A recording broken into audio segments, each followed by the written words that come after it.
monthly pension following this the implementation of this Section 8.2 of the CAP 196, revised in 2012.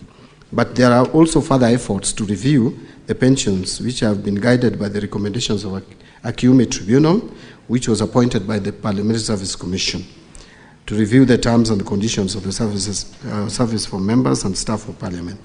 To implement these recommendations, several legislative attempts have been made. So there have been several attempts to amend the Act to accommodate the AJAABU recommendations, which was recommending at least a living pension of $1,000 per month. There was the Parliamentary Pensions Amendment of 2019, which the bill which lapsed in January 2019. Then there was another Parliamentary Pensions Amendment Bill 2019, sponsored by Honorable John Mbadi, was MP then, and this was rejected on 24th of September 2020 following presidential reservations. It was passed by Parliament but rejected by the President. Then there is the Parliamentary Pensions Amendment Bill by Honorable John Waluke. This is the bill in 2023 to implement 100,000 minimum pension. However, it faced opposition, first from the National Treasury, which raised concerns about fiscal sustainability, and of course the SRC, which also deemed the proposal unconstitutional. The Parliamentary Service Commission recommended further consultations with stakeholders. So those three reasons made the bill not to see light of day. So in light of these concerns and presidential reservations, the Parliamentary Departmental Committee on Finance and National Planning recommended the rejection of the bill in its entirety, which was done. Now, review and adjustments to ensure fair and sustainable pensions, as has been asked by the honorable member. I wish to report that National Treasury has undertaken several measures to ensure pensions remain fair, sustainable, and responsive to the rising cost of living. And these include implementation of the Pensions Increase Act, CAP 190, which since 1st July 2005, pensions have been reviewed every 2 years with an increment rate of 3% to help pensioners cope with inflation and rising living costs. Number two is actuarial valuation of public service pension scheme. Regular actuarial assessments are conducted every 4 years to evaluate pension liabilities, funding levels, and sustainability. The other one is a comprehensive actuarial review is currently underway to ensure the long-term financial stability of the pension system. Legal reforms to strengthen the pensions framework. The government is implementing legal reforms to align public service pensions with our constitution and recently formulated national retirement benefits policy. These reforms seek to create a more equitable, transparent, and robust pension system while ensuring fiscal sustainability. Number C, the policy measures to align pensions with economic conditions. Honorable Speaker, to protect pensioners from economic shocks and inflation, the government has implemented the following key policy measures. We have increased tax exemptions on pension contributions from 240,000 per annum to 360,000 shillings per annum. What that simply means is that previously, before December 27th, when we passed the Tax Laws Amendment Bill, every month pension up to 20,000 shillings per month or 200,000 per annum was exempt from tax if you contributed to a pension scheme. Now that has gone up to 30,000 shillings per month. This adjustment not only helps mitigate the effects of inflation, but also increase employees' disposable income, reduce payee liabilities, and promotes a stronger savings culture.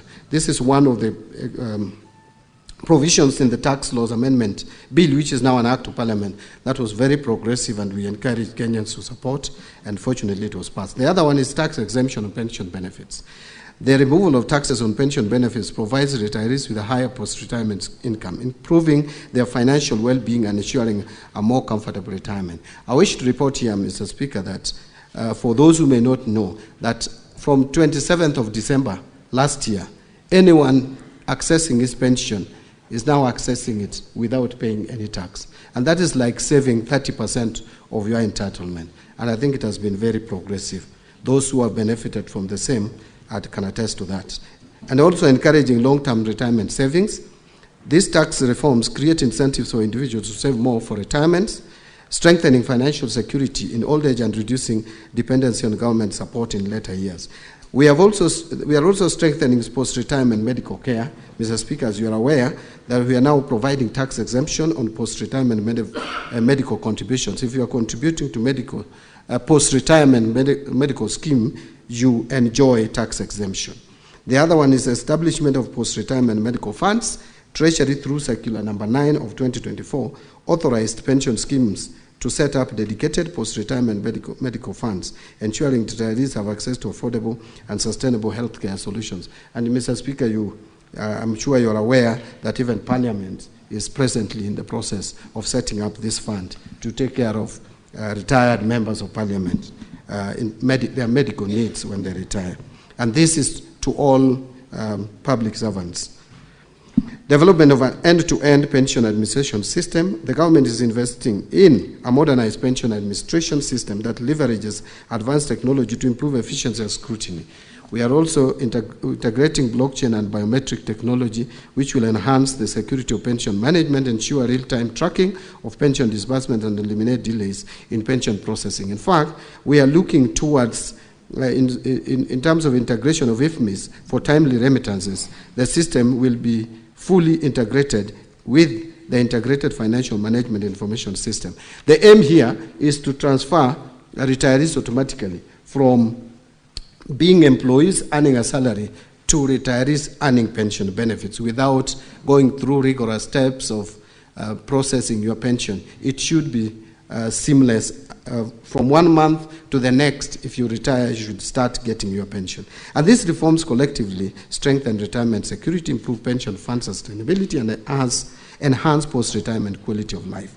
Honorable Speaker, the National Treasury, in conclusion, remains committed to ensuring that pension benefits for former members of Parliament and all public service retirees are fair, sustainable, and responsive to economic conditions. We will continue working with stakeholders to explore feasibility solutions that uphold fiscal responsibility while ensuring retirees receive their rightful entitlements. I thank you. Senator Wambua, you may ask your 2 supplementary questions. Honorable Senators, let us avoid speeches. Sure. In the interest of time, go straight to the question. Thank you, Mr. Speaker. Mr. Speaker, 2 quick ones. On question number 1, I expected the CS would give us actual amounts. Actually, that was my biggest interest. With the public money being used to pay pensions, I thought he would give us the actual amount, the lowest.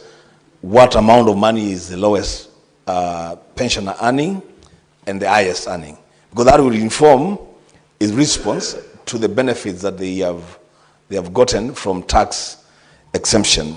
Then lastly, Chair, the second question would be, seeing as it were that the CS was himself pushing this agenda when he was a member of Parliament, and now he's seated where he was pushing that agenda. Will he continue with this, or was he just playing politics? Thank you. Honorable Pierce. CS, rather.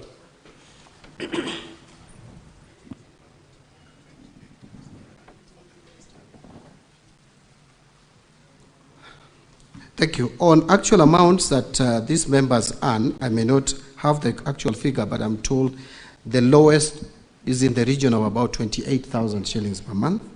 It is fairly low, and that is why there was a recommendation from the Kiumi Commission to push it up to a living pension of at least 100,000 shillings per month, or 1,000 US dollars per month. It was, I think, put in US dollar terms.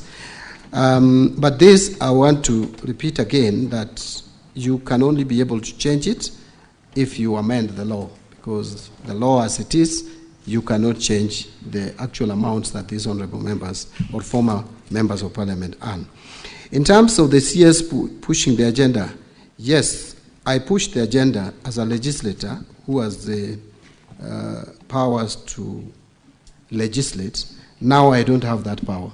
That power is with members of Parliament to push for legislative amendment. I can only propose to Parliament for an amendment, but I think this is a matter that Parliament is well seized of. Parliamentary Service Commission is there, which is concerned with the welfare of members, both present and former. And if there is supposed to be any adjustment on pension entitlement to former members of parliament, the right people to push for that would be the Parliamentary Service Commission and members of parliament. Thank you. Senator Fomeru, the Honorable Gathuri Murumbi. Honorable CS, just note down those questions because I'll be calling upon a number of senators so that you can respond to them at a go. Thank you, Honorable Speaker. Honorable Speaker, the last time the CS was in this House, I raised a question concerning former councillors. You can see issue about the pensions and gratuity and honorarium is really recurring every time. So you tasked the three committees of this House, the committee, JLAC, Labour, and Budget and Finance, and the National Treasury, to sit down and come up with a legal framework to facilitate the payment of honorarium and monthly pension to former councillors. So, Mr. Speaker, the 16 days you give have lapsed. So I was, because the CS is here, I was looking at all the three chairs, none of them is in this House, because he is also party to this issue, whether maybe he can give a word on how far they have gone with that discussion on the legal framework, because that is what he said, that is what is lacking, so that he can release the money to the former councillors. Thank you, Honourable Speaker. Senator Boni. Mr. Speaker, my question is on policy. There is a member of parliament from Bungoma who served 4 terms. But after serving 2 terms, it was interrupted. He started enjoying his pension. Then he came back, served another 2 terms. Now when he's gone back, he's unable to enjoy pension of 4 terms. Is it the policy of the government that such a member of parliament should be denied to enjoy pension of 4 terms? Instead, he's being referred to the first 2 years, first 2 terms, Mr. Speaker. The Senate Majority Leader. Mr. Speaker, a quick question. I have on my phone messages to the effect from the people that send me to this House, that when will the minister stop this practice where when public servants retire, they have to spend the next year 2 to 3 years chasing their pension file at Bima House. Mr. Speaker, many of them retired teachers, doctors, public servants. I have seen from the response of the minister that they're actually inputting an integrated blockchain and biometric technology. The only thing that is missing from the minister's answer is when. That's very important for the people that vote for me to come to this House to know that when they serve the public and eventually they retire, then they will receive their pension at the next month after, because that is how modern world should work, Mr. Speaker. Therefore, that's my humble request to the minister to know when. I thank you, Speaker. Senator John Newton. Thank you, Mr. Speaker. My question is not very different from what the majority leader has asked, and it particularly concerns teachers and police officers who are retired. Mr. Speaker, you will be told by the TSC, once you follow up, that the TSC has made all the necessary documentation and referred the same to Treasury. And why there are delays is because there is delayed disbursement by Treasury. And Mr. Speaker, I would want the CS to tell us what he is doing to prevent abuse of of Article 223, because that is clearly where the problem with delayed disbursements are happening, where money is set aside for a particular purpose like this for settling, for sorting out pensioners under Section 223. I mean Article 223, then such monies are drawn and taken to other use. What is the CS doing to see to it that there is no abuse of Article 223? Thank you, Mr. Speaker. Senator Miraj. Asante Bwana Spika, swali langu halitakuwa tofauti na kiongozi wa wengi bungeni. Tuko na tatizo sawia katika sekta ya posta. Wale waliostaafu bado wanahangaika kutafuta marupurupu yao ya uzeeni. Tungependa waziri atueleze kuna shida gani wakati watu wametumia ujana wao kuitumikia serikali yetu, na wanapostaafu, wanapofika uzeeni, wanaanza tena kuhangaika kutafuta kiinua mgongo chao. Senator Lenku. Thank you, Honorable Speaker. I think we also have the same sentiments on the issues of KCC staff, where we have a problem that 300 million has been a problem for retirees who retired so many years ago. And the national government, the government has never paid these retirees 300 million only, and that case is National Treasury. Could the Cabinet Secretary just shed the light on that? Otherwise, they will die before the 300 million paid. Senator Eddy. Thank you, Mr. Speaker. Apart from people who don't get pension, there are people, Mr. Speaker, who actually get their pensions and they get stolen. I wanted to ask the CS whether he's aware that this is a project that is going on, where pensioners, especially teachers, we have got a number of cases that there is collusion with banks where their money gets up being defrauded from them. And specifically, if he's aware, what is the regulator under him doing, that is the CBK, to be able to deal with these issues in conjunction with the Treasury as well? Honorable CS, you may respond. You have exactly 6 minutes to do so.